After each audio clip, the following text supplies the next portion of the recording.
Jakarta, kota tahun 2017, kota termacet di dunia nomor 4. 2019 turun jadi nomor 7. Tahun ini menjadi nomor 10. Target kita keluar dari 10 besar.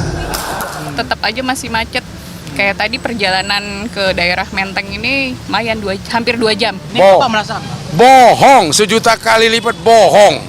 Motor kredit sehari berapa puluh, mobil kredit dipaksa orang jadi kredit apa nggak macet? Ya kasihan deh lo. Jadi dia masuk 10 terakhir bukan karena tingkat kemacetan Jakarta itu berkurang, enggak, karena ada 3 yang nyodok ke atas. Sebetulnya sama aja posisinya, jadi bukan meningkat, terbaiki karena dari 7 enggak, karena tersalip oleh kota baru yang lebih macet, gitu, lebih buruk. Jadi ada 2 yang dari India kota besar itu, lalu nomor 2-nya itu Manila itu nyodok. Jadi Jakarta ini punya persoalan yang lebih besar dibandingkan dengan persoalan peringkat tersebut.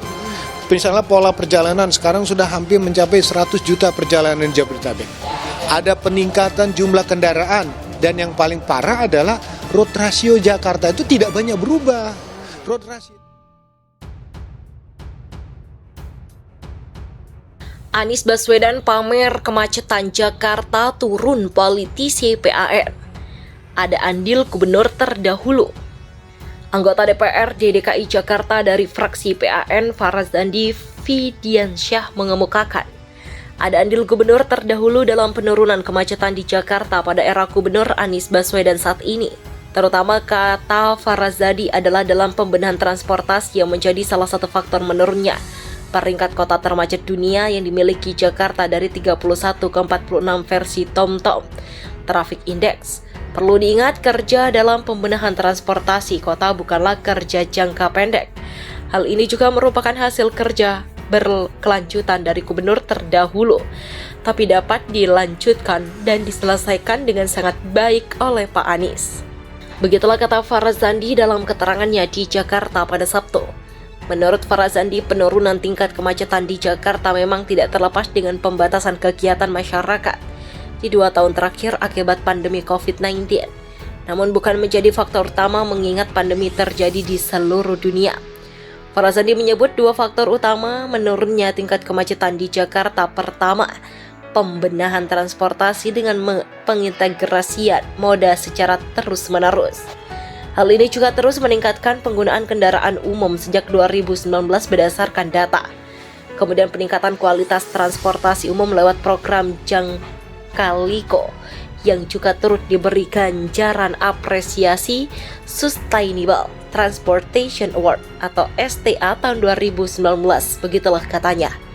Faktor kedua, kata dia, adalah koordinasi yang baik antara pemerintah provinsi atau Pemprov dengan kepolisian daerah atau Polda, khususnya Direktorat Lalu Lintas atau Ditlantas, sehingga titik-titik kemacetan bisa dipetakan dan diurai lewat kinerja gabungan dinas perhubungan atau Dishub dan Ditlantas di lapangan.